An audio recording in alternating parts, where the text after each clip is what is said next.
Hi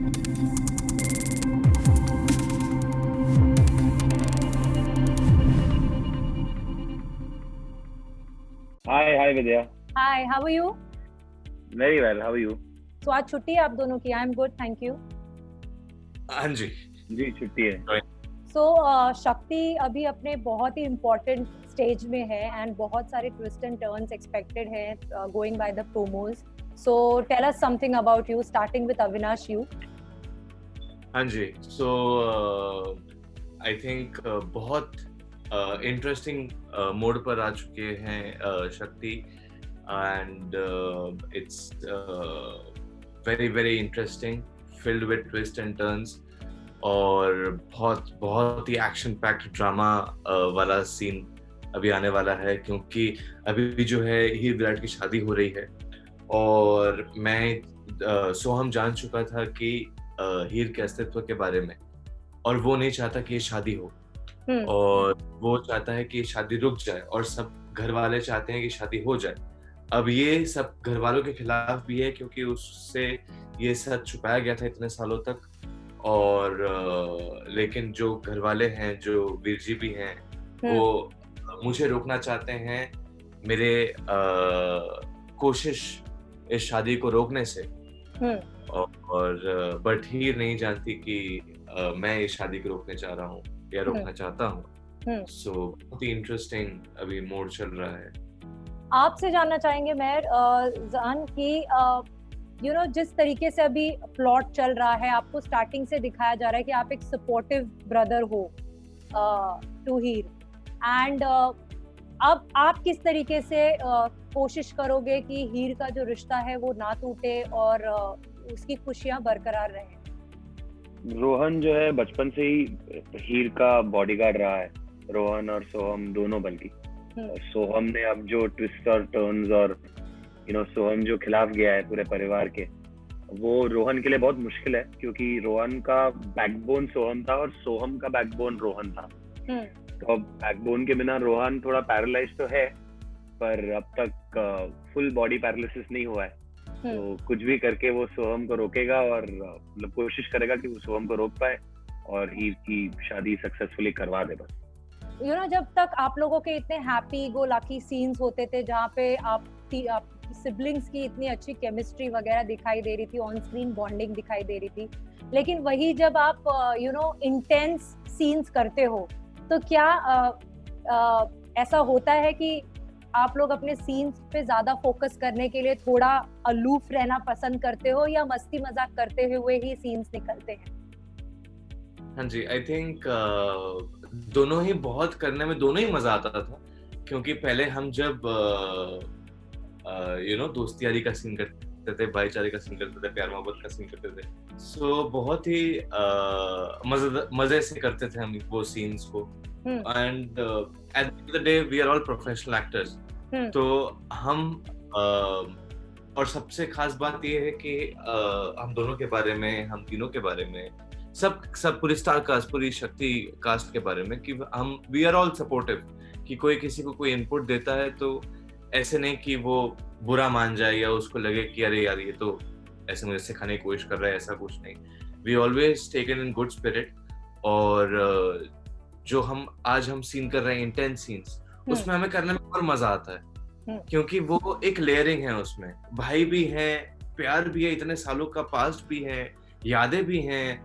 अब जब आप गुस्सा होकर अपने भाई पे चिल्ला देते हो या कुछ बोल देते हो तो बहुत सारी चीजें आपके सामने जहन से फ्लैश करती हैं. सो वो सब उसको मद्देनजर रखते हुए वो दूर बैठ कर नहीं होगा, वो हम बैठ के बल्कि वर्क करते हैं कि कैसे होगा, कि रोहन इस पॉइंट में क्या रिएक्ट करेंगे, कि सोहम इस पॉइंट में क्या होगा. जैसे एक सीन भी चल रहा था, मैं चिल्ला रहा था और रोहन ने बोला चुप, जोर से चिल्लाया, तो फिर रोहन ने बोला नहीं let's take it one more, और उसने धीरे से बोला चुप. So that also makes a lot of difference, कि ठीक है कि मतलब हम अगेंस्ट हैं, बट वो रिएक्शन तो नहीं बदलेगा, वो दिल में जो इतने सालों का प्यार है वो तो नहीं बदलेगा. सो ये ऐसे सीन्स करने में और मजा आ रहा है.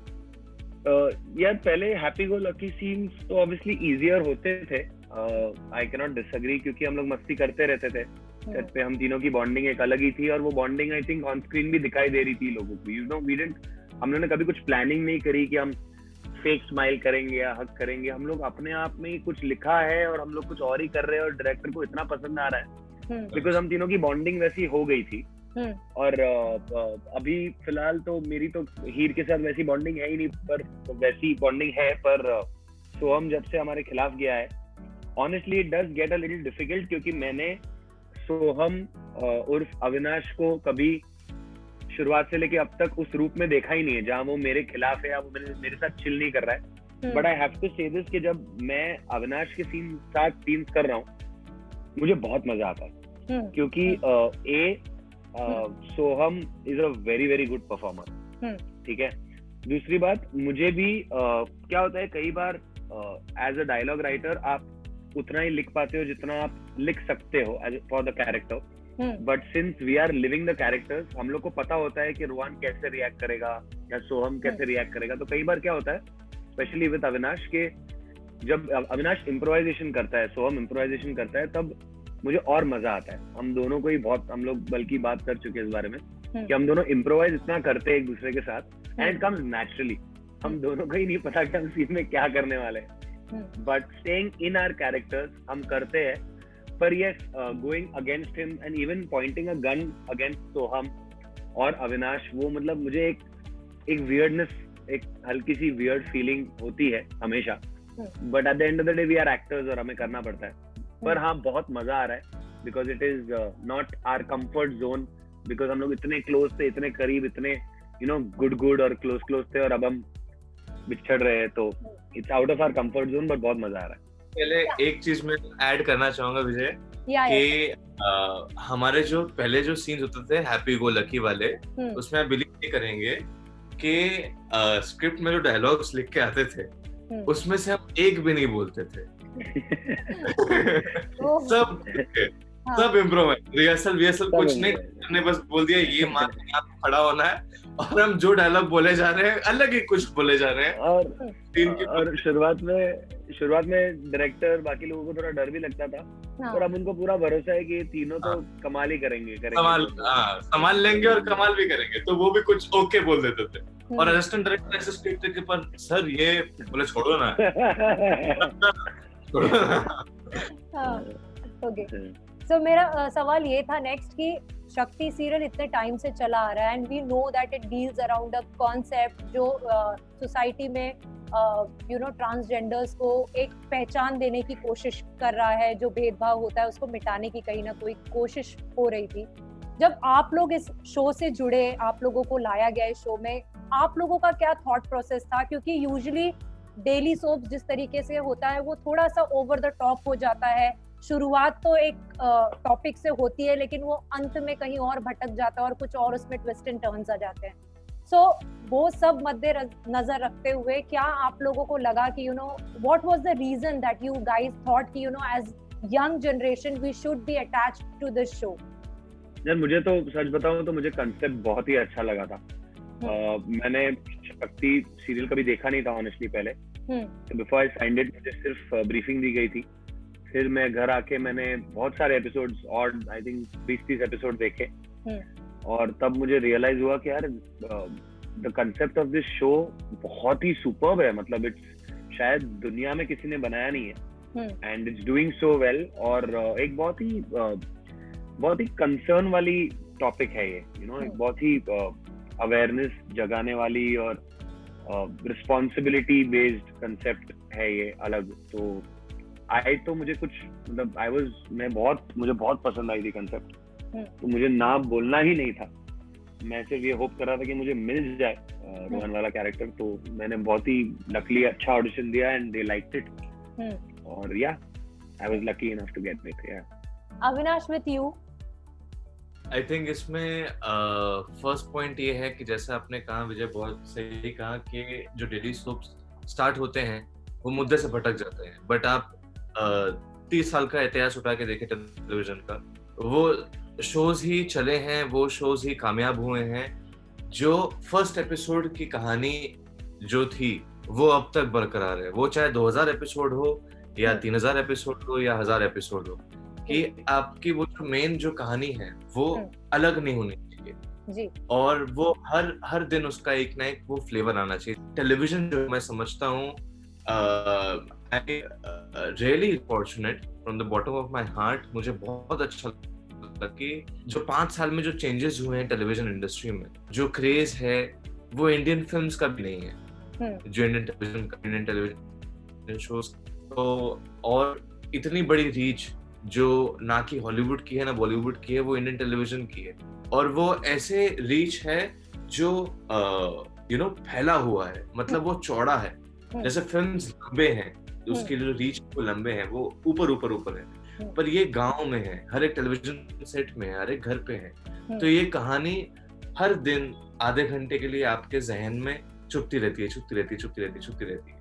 तो आई एम श्योर, जैसे एक कॉन्सेप्ट है बालिका वधू, वो भी आधे घंटे के लिए अगर आप 9 साल एक ही कॉन्सेप्ट को आप सुनते रहें, आप एक ही कहानी को देखते रहें, तो आपके जहन में कोई ना कोई इफेक्ट करेगा ही, और ये हुआ भी है। और शक्ति भी अभी 4 साल हो गया है, इंशाल्लाह और 4-5 साल चले, और ये भी 8 से 8.5 एक ही कहानी बोली जा रही है। और हमने भी बहुत सुना है कि ये एक डिफरेंस क्रिएट कर रही है और आगे भी करती रहेगी। बट आप दोनों को कभी ऐसा लगा कि we will be associated with the show, but पता नहीं आगे चल के हमारा कितना कंट्रीब्यूशन होगा इस शो के तरफ, क्योंकि कहीं ना कहीं the entire story and the entire plot is around ही, तो पता नहीं आपको कभी ऐसा एक इनसिक्योरिटी टाइप का था कि अगर हम इस शो से जुड़े भी तो पता नहीं हमारा रोल कितने दिनों तक वो आगे जाएगा, कभी वो एक बार भी थॉट आया था ऐसा? The entire plot is around Heer, और we are entirely around the plot.